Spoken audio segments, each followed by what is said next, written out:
Aujourd'hui, on commence une nouvelle série. Une série consacrée à chaque planète de notre système solaire, une par une, en prenant vraiment le temps de les comprendre. Pas juste leur nom ou leur position, mais ce qu'elles sont réellement, leur structure, leur atmosphère, leur comportement et ce qui les rend uniques. Et pour commencer cette série, on part tout au bout du système solaire. C'est une planète sombre, glaciale, balayée par les vents les plus rapides jamais observés. Cette planète, c'est Neptune.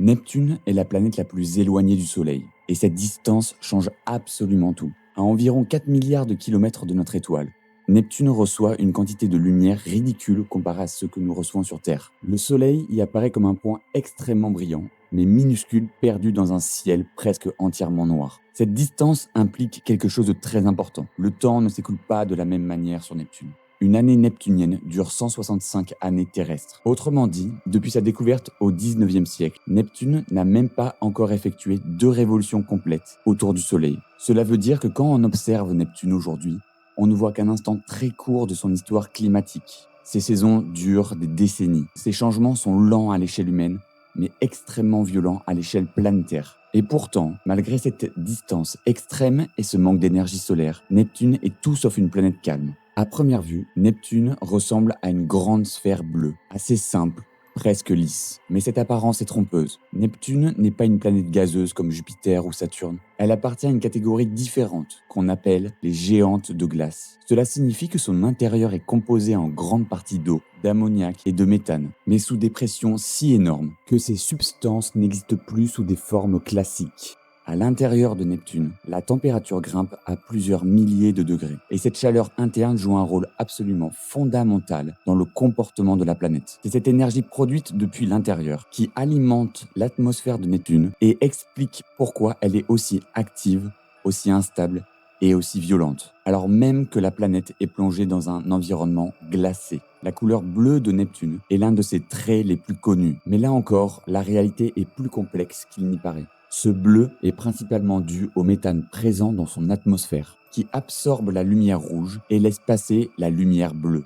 Mais ce qui intrigue les scientifiques, c'est que Neptune est plus bleu qu'Uranus, alors que les deux planètes ont des compositions assez similaires. Cela suggère que l'atmosphère de Neptune est structurée différemment, probablement plus dynamique, avec des nuages plus hauts, des brumes plus épaisses et des mouvements verticaux plus intenses. Et c'est justement dans cette atmosphère que se cache le phénomène le plus extrême de Neptune. Les vents atteignent des vitesses que l'on retrouve sur aucune autre planète du système solaire. Ils dépassent régulièrement les 2000 km/h. Pour comprendre à quel point c'est extrême, il faut réaliser que ces vents soufflent sur une planète qui reçoit très peu de chaleur du Soleil. Logiquement, son atmosphère devrait être relativement calme. Mais c'est l'inverse qui se produit. Neptune libère 2,5 fois plus d'énergie qu'elle n'en reçoit. Cette énergie provient de son intérieur, probablement liée à sa formation et à sa lente contraction gravitationnelle. Résultat, l'atmosphère est constamment agitée, traversée par des jets puissants, des tourbillons géants et des tempêtes capables d'engloutir une planète entière comme la Terre. Cette violence atmosphérique ne se manifeste pas seulement par des vents rapides. Elle se traduit aussi par l'apparition de structures gigantesques, parfois visibles pendant plusieurs années, parfois disparaissant sans prévenir.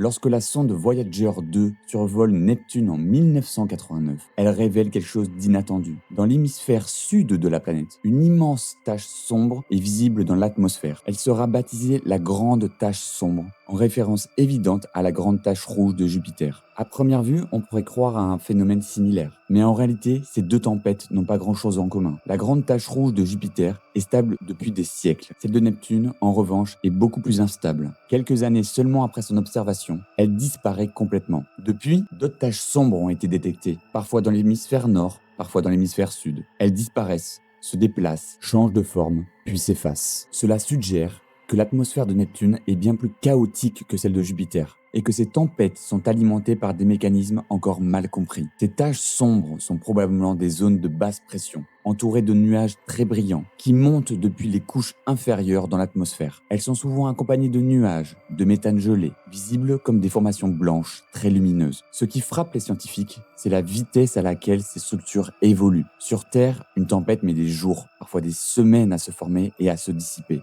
Sur Neptune, certains changements peuvent être observés en quelques heures seulement. Mais pour comprendre pourquoi Neptune est aussi active, il faut descendre sous cette atmosphère visible, sous les couches nuageuses. Neptune cache un intérieur extrêmement dense et chaud. Même si la surface est glaciale, la température augmente très rapidement avec la profondeur. Les scientifiques pensent que sous l'atmosphère se trouve un immense manteau composé d'eau, d'ammoniac et de méthane, compressés à des pressions si élevées qu'ils adoptent des propriétés étranges. Dans ces conditions, l'eau ne se comporte plus comme un liquide classique. Elle devient hautement conductrice et pourrait même exister sous une forme partiellement ionisée. C'est probablement dans cette région que se génère le champ magnétique de Neptune. Et ce champ magnétique est lui aussi très particulier. Contrairement à celui de la Terre, qui est relativement bien aligné avec l'axe de rotation, le champ magnétique de Neptune est fortement incliné et décalé par rapport au centre de la Terre. Cela signifie que ces pôles magnétiques se déplacent de manière complexe à mesure que la planète tourne. Cette configuration crée un environnement magnétique extrêmement dynamique, avec des interactions intenses entre les champs magnétiques, les particules chargées et l'atmosphère supérieure. Et pourtant, malgré cette complexité interne, Neptune reste l'une des planètes les moins explorées du système solaire. À ce jour, une seule sonde s'est approchée de Neptune, Voyager 2. Elle n'y est restée que quelques heures, le temps d'un survol rapide, avant de poursuivre sa route vers l'espace interstellaire. Toutes les images détaillées que nous possédons, toutes les données directes sur l'atmosphère, les vents, les anneaux et les lunes de Neptune proviennent presque exclusivement de ce passage éclair. Depuis, nous observons Neptune à distance, à l'aide de télescopes terrestres et spatiaux. Ces observations ont permis de découvrir que son atmosphère change plus rapidement que prévu, que ses tempêtes peuvent migrer d'un hémisphère à l'autre et que son activité globale semble évoluer avec les saisons extrêmement longues de la planète. Mais il manque encore énormément d'informations. Nous ne savons pas exactement comment sa chaleur interne est générée. Nous ne savons pas pourquoi ses vents sont aussi rapides et nous ne comprenons pas précisément la structure de son intérieur. Parmi tous les objets qui gravitent autour de Neptune, il y en a un qui attire particulièrement l'attention des scientifiques. Cette lune s'appelle Triton. Triton est unique dans le système solaire. Elle orbite autour de Neptune dans le sens inverse de la rotation de la planète. Ce détail à lui seul est un indice majeur. Cela suggère fortement que Triton ne s'est pas formé autour de Neptune, mais qu'elle a été capturée plus tard.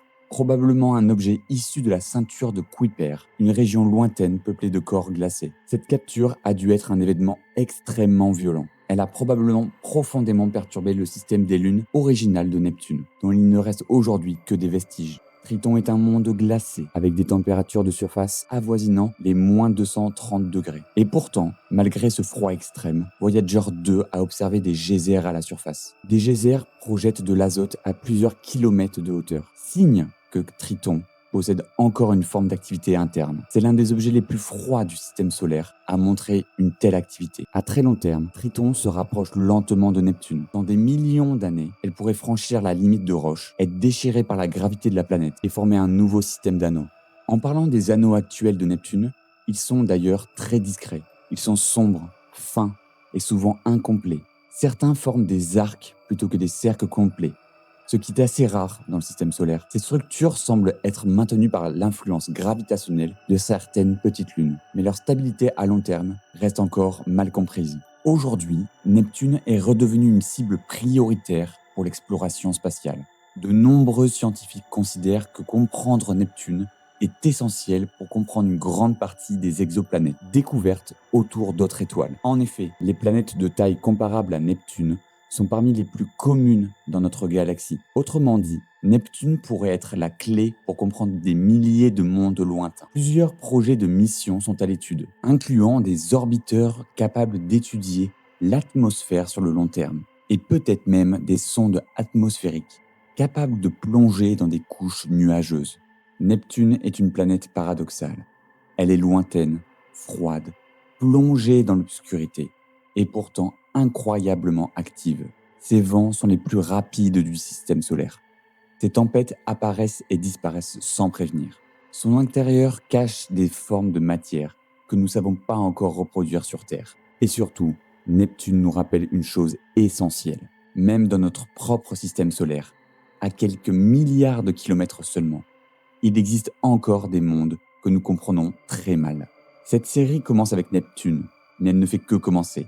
Chaque planète raconte une histoire différente, avec ses propres règles, ses propres extrêmes et ses propres mystères. Et dans la prochaine vidéo, on se rapprochera un peu plus du Soleil, pour explorer une planète tout aussi étrange, mais pour des raisons complètement différentes.